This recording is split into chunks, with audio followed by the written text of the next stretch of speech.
Hey everyone, welcome on my YouTube channel. I Shivam Upadhyay, student of King George Medical University Lucknow. तो I hope कि आप सबकी जो preparation है वो अच्छी चल रही होगी और आप लोग एक डिसिप्लिन वे में रहते हुए अपनी तैयारी को कर रहे होंगे। तो बहुत सारे बच्चे देखो कमेंट करके मुझसे बोल रहे थे उनको भी डर लग रहा है। तो देखो डर उसी को लगता है जिसने अच्छे से पढ़ाई कर रखा है, जिसने साल भर से अपना पूरा जो है अपने गोल को लेके वो डेडिकेटेड रहा है और अच्छे से पढ़ाई किया है। तो डर देखो उसी को लगता है, जिसने कुछ पढ़ाई नहीं है उसको क्या ही डर लगेगा। और दूसरी चीज़, आप में से बहुत सारे बच्चे मुझे वो बार बार मैसेज कर रहे हैं और कमेंट सेक्शन में पूछ रहे हैं, नहीं तो जो टेलीग्राम ग्रुप है उस पर आप लोग मैसेज कर रहे हो कि क्वेश्चंस की प्रैक्टिस कहाँ करें। देखो मैं ये चीज़ आपको बहुत पहले से बताता आया हूँ कि किसी भी कम्पिटेटिव एग्जाम में सिलेक्शन के लिए 3 बातें आपको इम्पोर्टेंट होती हैं। सबसे पहला होता है कि आप अच्छे से जो भी आपका सिलेबस है आप उसको कवर करो। दूसरी चीज़, आप क्वेश्चंस की प्रैक्टिस करो। अगर आप सिलेबस पढ़ लोगे, पूरा जो थियरी आप थियरी पढ़ लोगे, क्वेश्चंस की प्रैक्टिस नहीं करोगे, तब तक आप अपने आप को जो है इवेल्युएट ही नहीं कर पाओगे कि आप की तैयारी चल कैसी रही है, आप कितना भी जो भी आपने पढ़ा है क्या चीज़ें आपको क्लियर हैं कि नहीं क्लियर है। ये चीज़ आपको तभी पता चलती है जब आप क्वेश्चंस की प्रैक्टिस करोगे। तो आप लोगों को जो है क्वेश्चंस प्रैक्टिस करने के लिए परेशान होने की बिल्कुल ज़रूरत नहीं है, क्योंकि टेस्ट प्रेप ने आपके लिए लाया है 10 practice set of question papers की एक पूरी बुक, जिसमें कि आपको सीनेट के पैटर्न पे आपको 10 जो है क्वेश्चन पेपर के सेट मिलेंगे, जहां से आप क्वेश्चंस की प्रैक्टिस करके अपनी जो प्रिपरेशन है उसको आप इम्प्रूव कर सकते हो। और आपको पता चल जाएगा कि जो सीनेट का एग्ज़ाम होता है उसमें कैसे क्वेश्चंस पुटअप किए जाते हैं और उनका पैटर्न क्या होता है। तो इन्होंने इसमें आपको जैसा जो क्वेश्चंस पेपर है उसके लास्ट में आपको इन्होंने उसका एक्सप्लेनेशन भी दिया है, साथ ही साथ उसकी आंसर की भी दी गई है। और जो क्वेश्चंस है उसकी जो रिलेवेंट थियरी है हर क्वेश्चन पेपर्स की, वो हर क्वेश्चंस की वो लास्ट में दी गई है, जहां से आपके मान लो कोई क्वेश्चंस गलत हो जाता है तो आप उसकी थियरी पढ़ के आप उसके कॉन्सेप्ट को फिर से रिवाइज कर सकते हो। उसके लिए आपको फिर किसी बुक को और रेफर करने की कोई ज़रूरत नहीं है। साथ ही साथ इसमें जो नर्सिंग एप्टीट्यूड के क्वेश्चन है वो लेटेस्ट जो है पैटर्न पे दिए गए हैं।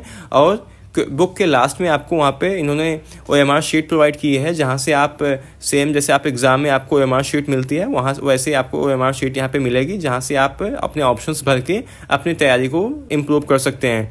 अभी बहुत सारे बच्चे होंगे जो अभी नए 12 पास किए होंगे, तो उन्होंने कभी ऐसे OMR बेस्ड कोई एग्ज़ाम नहीं दिया हुआ है, तो उनके लिए बहुत ही अच्छा है कि आप जो है आपको एकदम सेम आपके एग्ज़ाम जैसा फील मिलेगा और आप अच्छे से जो है अपनी प्रिपरेशन आगे कंटिन्यू कर सकते हो। तो इस बुक की जो लिंक है उसको मैं अपने डिस्क्रिप्शन बॉक्स में डाल दूंगा, आप वहाँ से जाके लिंक से आप इसको बुक को बाई कर सकते हो ऑनलाइन। तो अब चलो चलते हैं, हम क्वेश्चंस की प्रैक्टिस करते हैं। तो आज के इस वीडियो में हम लोग नर्सिंग एप्टीट्यूड के कुछ इंपॉर्टेंट क्वेश्चंस की प्रैक्टिस करेंगे, जो आपके एग्जाम के पॉइंट ऑफ व्यू से काफ़ी इंपॉर्टेंट हैं। तो सबसे पहले चलते हैं, पहला क्वेश्चन देखते हैं। पहले क्वेश्चन में है कि which department is responsible for providing care to patient with ear nose and throat disorders.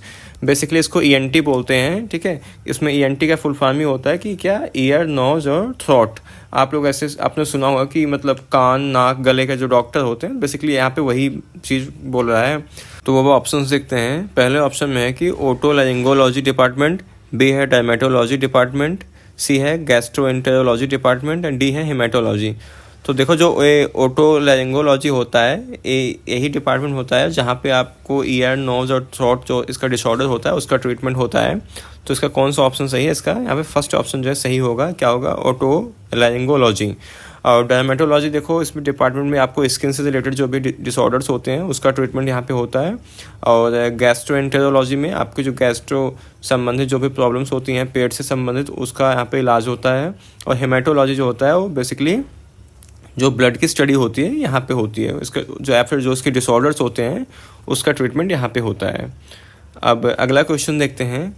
अगले क्वेश्चन में है कि which department is responsible for providing care to patient with skin disorder. ठीक है, इसमें है कि कौन सा ऐसा डिपार्टमेंट है जो स्किन से संबंधित जो है डिसऑर्डर्स को ट्रीट करता है।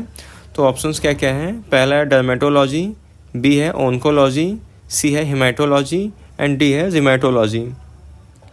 तो इसका सेकंड में कौन सा ऑप्शन सही होगा? सेकंड के यहाँ पे फर्स्ट ऑप्शन सही होगा। क्या होगा? डर्मेटोलॉजी डिपार्टमेंट होता है जो जहाँ पे आपको स्किन से रिलेटेड जो भी डिसऑर्डर्स होते हैं उसका ट्रीटमेंट होता है। थर्ड क्वेश्चन में है, इसमें है कि which department is responsible for providing care to patient with hormonal disorder. कौन सा ऐसा डिपार्टमेंट होता है जो हार्मोन संबंधित जो भी डिसऑर्डर्स होते हैं उसका ट्रीटमेंट करता है। तो ऑप्शंस देखते हैं। ऑप्शंस में है एंडोक्राइनोलॉजी डिपार्टमेंट, बी है नेफ्रोलॉजी डिपार्टमेंट, सी है कार्डियोलॉजी डिपार्टमेंट एंड डी है जीरियाट्रिक डिपार्टमेंट।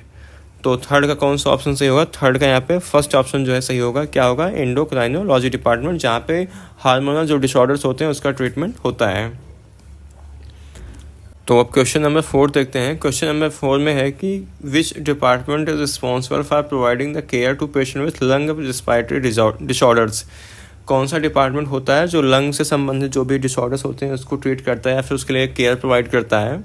तो पहला डिपार्टमेंट है पल्मोनोलॉजी डिपार्टमेंट, बी है इन्फेक्शियस डिजीज़ डिपार्टमेंट, सी है neurology department and last option क्या है? रिमेटोलॉजी डिपार्टमेंट। तो फोर्थ का कौन सा ऑप्शन सही है? फोर्थ यहाँ पे फर्स्ट होगा। क्या होगा? पल्मोनोलॉजी डिपार्टमेंट, जहाँ पे लंग से संबंधित जो भी डिसऑर्डर्स होते हैं उसका ट्रीटमेंट होता है। अब अगला क्वेश्चन देखते हैं। अगले क्वेश्चन में है कि which department is responsible for providing care to patient with liver and bile duct disorder. कौन सा डिपार्टमेंट है जहाँ पे आपको लीवर से संबंधित अगर कोई प्रॉब्लम है या फिर बाइल डक्ट का कोई डिसऑर्डर है तो उसका ट्रीटमेंट जो है या फिर उसके लिए केयर कौन प्रोवाइड करता है? कौन सा डिपार्टमेंट? तो पहला क्या है? हेपेटोलॉजी डिपार्टमेंट, बी है कार्डियोलॉजी, सी है पीडियाट्रिक डिपार्टमेंट एंड डी है साइकेट्री डिपार्टमेंट। ठीक है, तो फिर इसका कौन सा ऑप्शन सही होगा? फर्स्ट होगा हेपेटो। हेपेटो का मतलब ही देखो होता है लीवर होता है, लॉजी का मतलब आपको स्टडी है, आपको पता ही होगा। तो कौन सा यहाँ पे कौन सा ऑप्शन सही है? फर्स्ट होगा हेपेटोलॉजी डिपार्टमेंट। अब अगला क्वेश्चन देखते हैं। अगले क्वेश्चन में है कि which department is responsible for providing care to the patient with sleep disorder. कौन सा डिपार्टमेंट होता है जहाँ पे अगर आपको स्लीप संबंधित कोई भी परेशानी है फिर कोई डिसऑर्डर है उसके लिए कौन केयर या ट्रीटमेंट प्रोवाइड करता है? तो ऑप्शंस क्या क्या हैं? पहला है स्लीप मेडिसिन डिपार्टमेंट, बी है डर्मेटोलॉजी डिपार्टमेंट, सी है न्यूरोलॉजी डिपार्टमेंट एंड डी है हेमेटोलॉजी डिपार्टमेंट। तो 6 का कौन सा ऑप्शन सही है? 6 का यहाँ पे फर्स्ट ऑप्शन सही होगा, स्लीप मेडिसिन डिपार्टमेंट।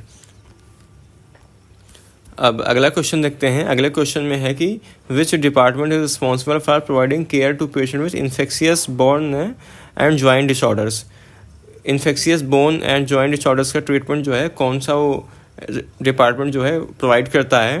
मतलब कि आपको अगर हड्डी से संबंधित कोई दिक्कत है या फिर कोई आपके बोन्स में इन्फेक्शन हो चुका है, ठीक है, तो उसका जो ट्रीटमेंट होता है कौन सा डिपार्टमेंट करता है? तो पहला क्या है? ऑर्थोपेडिक डिपार्टमेंट, बी है इन्फेक्शियस डिजीज डिपार्टमेंट, सी है यूरोलॉजी डिपार्टमेंट एंड डी क्या है? Haematology department. तो 7 का कौन सा ऑप्शन सही होगा? 7 के यहाँ पे फर्स्ट ऑप्शन सही होगा, ऑर्थोपेडिक डिपार्टमेंट, जहाँ पे आपको बोन से रिलेटेड जो भी आपके डिसऑर्डर्स होते हैं उसका ट्रीटमेंट होता है यहाँ पे। अब अगला क्वेश्चन देखते हैं। अगले क्वेश्चन में है कि which department is responsible for providing care to patient with spinal disorder. अगर किसी पेशेंट को जो है स्पाइनल डिसऑर्डर है तो उसका ट्रीटमेंट जो है कौन सा डिपार्टमेंट करता है? तो पहला क्या है? न्यूरो सर्जरी डिपार्टमेंट, बी है ऑप्थेल्मोलॉजी डिपार्टमेंट, सी है जिमेटोलॉजी डिपार्टमेंट एंड डी है हेमेटोलॉजी डिपार्टमेंट। तो इसका 8वें का कौन सा ऑप्शन सही होगा? 8वें का यहाँ पे फर्स्ट ऑप्शन जो है सही होगा, न्यूरो सर्जरी डिपार्टमेंट, जहाँ पे आपको न्यूरॉन से संबंधित जो भी डिसऑर्डर्स हैं उसका ट्रीटमेंट यहाँ पे होता है। अब अगला क्वेश्चन देखते हैं। अगले क्वेश्चन में है कि which department is responsible for providing care to patient with heart and blood vessel disorders. अगर आपको हार्ट एंड ब्लड वेसल से कोई संबंधित कोई भी डिसऑर्डर्स है तो उसका ट्रीटमेंट जो है कौन सा डिपार्टमेंट करता है? तो पहला क्या है? कार्डियोलॉजी डिपार्टमेंट एंड बी क्या है? डर्मेटोलॉजी डिपार्टमेंट, सी है ओंकोलॉजी डिपार्टमेंट एंड डी है हेमेटोलॉजी। तो 9 का कौन सा ऑप्शन सही है? 9 के यहाँ पे फर्स्ट ऑप्शन जो है सही होगा, कार्डियोलॉजी डिपार्टमेंट, जहाँ पे आपको हार्ट और या फिर ब्लड वेसल से कोई डिसऑर्डर्स है उसका ट्रीटमेंट वहाँ पे होता है। अब अगला क्वेश्चन देखते हैं। अगले क्वेश्चन में है कि which department is responsible for providing care to patient with kidney disorders. अगर किसी पेशेंट को जो है किडनी संबंधित कोई दिक्कत है तो कहाँ आप उसको किस डिपार्टमेंट में ले जाएंगे या फिर आपको उसको किस डिपार्टमेंट में उसका ट्रीटमेंट कराएंगे? तो पहला क्या है? नेफ्रोलॉजी, सी है बी है गैस्ट्रोएंटेरोलॉजी डिपार्टमेंट, सी है जिमेटोलॉजी डिपार्टमेंट एंड डी है हेमेटोलॉजी डिपार्टमेंट। तो 10th का कौन सा ऑप्शन सही है? 10th का यहाँ पे जो है फर्स्ट ऑप्शन सही होगा, नेफ्रोलॉजी। नेफ्रोलॉजी में जो है वो किडनी से संबंधित जो भी डिसऑर्डर्स होते हैं उसका ट्रीटमेंट होता है। अब बढ़ते हैं अगले क्वेश्चन की तरफ। तो अगले क्वेश्चन में है कि which department is responsible for providing care to patient with women's health issues. अगर किसी वुमन को कोई अगर दिक्कत है फीमेल को, उससे संबंधित कोई हम जो कौन सा डिपार्टमेंट होता है जहाँ पे उसका ट्रीटमेंट होता है। तो पहला क्या है, obstetrics and gynaecology department, B है पीडियाट्रिक डिपार्टमेंट, सी है डर्मेटोलॉजी डिपार्टमेंट, डी क्या है हेमाटोलॉजी डिपार्टमेंट। तो 11th का कौन सा ऑप्शन सही होगा? 11th के पे फर्स्ट होगा, जहाँ पे कहाँ पे ऑब्स्टेट्रिक्स एंड गायनेकोलॉजी जो डिपार्टमेंट होता है वहाँ पे फीमेल्स का जो है ट्रीटमेंट होता है। बेसिकली अगर किसी बेबी का पार्चुरेशन हो फीमेल का, या फिर कोई भी अगर आप उसको मतलब फर्टिलिटी से संबंधित कोई भी दिक्कत है, या फिर अल्ट्रासाउंड कराना है, कुछ भी अगर उसको कोई दिक्कत है ड्यूरिंग प्रेगनेंसी या फिर बिफोर प्रेगनेंसी या फिर आफ्टर प्रेगनेंसी, तो उसको हम कहाँ पे दिखवाने ले जाते हैं? गायनी में ले जाते हैं। आपने गायनी सुना होगा, गायनी टर्म।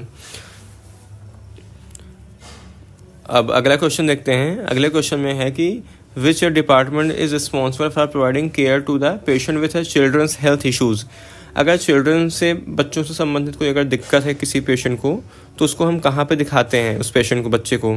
तो पहला क्या है, पीडियाट्रिक डिपार्टमेंट, बी है कार्डियोलॉजी डिपार्टमेंट, सी है infectious disease department, and D क्या है जीरियाट्रिक डिपार्टमेंट। तो 12 का कौन सा ऑप्शन सही है? 12 का यहाँ पे फर्स्ट ऑप्शन जो है सही होगा, क्या होगा? पीडियाट्रिक डिपार्टमेंट, जहाँ पे बच्चों को हम दिखाते हैं। अब अगला क्वेश्चन है, इसमें है कि which department is responsible for providing care to patient with sport injuries. अगर कोई अगर स्पोर्ट इंजरीज, जैसे कि मान लो आपको अगर कहीं पे मोच आ जाए, या फिर आपको कहीं कोई आपका लिगामेंट जो है उसमें टॉर्न हो जाए, कुछ भी अगर कोई दिक्कत ऐसी होती है, तो उसको किस डिपार्टमेंट में हम दिखाते हैं? फिर कौन कैसा डिपार्टमेंट होता है जो उसके लिए केयर प्रोवाइड करता है? ये देखो नए नए डिपार्टमेंट है, तो इसको आपको ध्यान में रखना है कि क्वेश्चन जो है यहीं से पुट अप होते हैं, क्योंकि आपको आगे चल के इन्हीं सब चीज़ों को फेस करना। तो आपको क्वेश्चंस इसीलिए दिए जाते हैं कि आपको देखो थोड़ा बहुत बेसिक नॉलेज पता है कि नहीं पता है कि आप जिस प्रोफेशन में जाना चाहते हो, इसलिए आपको नर्सिंग एप्टीट्यूड का क्वेश्चन जो है दिया जाता है आपके एग्ज़ाम में। तो पहला ऑप्शन क्या है, स्पोर्ट मेडिसिन डिपार्टमेंट, बी है डर्मेटोलॉजी डिपार्टमेंट, सी है infectious disease department, and D क्या है ऑन्कोलॉजी डिपार्टमेंट। तो 13 का कौन सा ऑप्शन सही है? 13 का फर्स्ट ऑप्शन जो सही होगा, स्पोर्ट मेडिसिन डिपार्टमेंट। अब अगला क्वेश्चन देखते हैं। अगले क्वेश्चन में है कि which department is responsible for providing care to patient with immune system disorders. अगर किसी पेशेंट को इम्यूनिटी से संबंधित कोई दिक्कत है, या फिर कोई इम्यून डिसऑर्डर है, तो उसको हम किस डिपार्टमेंट में दिखवाते हैं, फिर कौन सा ऐसा डिपार्टमेंट होता है जो उसके लिए केयर प्रोवाइड करता है? तो पहला ऑप्शन क्या है, इम्यूनोलॉजी डिपार्टमेंट, बी है नेफ्रोलॉजी, सी है पीडियाट्रिक, एंड डी क्या है हेमाटोलॉजी। तो 14 का कौन सा ऑप्शन सही होगा? 14 का फर्स्ट ऑप्शन जो सही होगा, क्या होगा? Immunology department. अब अगला क्वेश्चन देखते हैं। अगले क्वेश्चन में है कि which department is responsible for providing care to patient with nutritional disorders. Nutrition से संबंधित कौन सा डिसऑर्डर अगर कुछ है, तो उसको हम किस डिपार्टमेंट में उसके लिए दिखवाते हैं, फिर कौन सा डिपार्टमेंट केयर प्रोवाइड करता है? तो ऑप्शंस देखते हैं एक बार। पहले ऑप्शन क्या है, nutrition and dietetics department, B है इन्फेक्शियस डिजीज डिपार्टमेंट, सी है पल्मोनरी, एंड डी है हेमाटोलॉजी। तो 15 का कौन सा ऑप्शन सही है? 15 के यहाँ पे फर्स्ट ऑप्शन जो है सही होगा, न्यूट्रिशन एंड डायटेटिक्स डिपार्टमेंट, जहाँ पे न्यूट्रिशन डिसऑर्डर अगर कुछ है तो वहाँ पे पेशेंट को हम दिखवाते हैं, फिर उसके लिए वो केयर प्रोवाइड करता है। तो आज के इस वीडियो में फ़िलहाल हम इतने ही क्वेश्चंस की प्रैक्टिस करेंगे, बाकी और अभी नेक्स्ट वीडियोस में हम क्वेश्चंस की प्रैक्टिस करेंगे। तो अभी तक देखो जो वीडियोस थे वो रेगुलर आ नहीं थे, क्योंकि अभी मेरे जो है एग्ज़ाम्स चल रहे थे, अभी प्रैक्टिकल सब वाइवा सब कुछ चल रहा था, तो इसलिए जो है वीडियोज़ जो है रेगुलर मैं अपलोड नहीं कर पा रहा था। तो अब से जो है वीडियोज़ आपके लिए कंटिन्यू आएंगी। तो फिलहाल इस वीडियो में इतना ही। बाकी अगर आपको वीडियो पसंद आए तो वीडियो को लाइक कर देना, और चैनल के सपोर्ट में चैनल को सब्सक्राइब कर देना। Thank you so much watching for this video.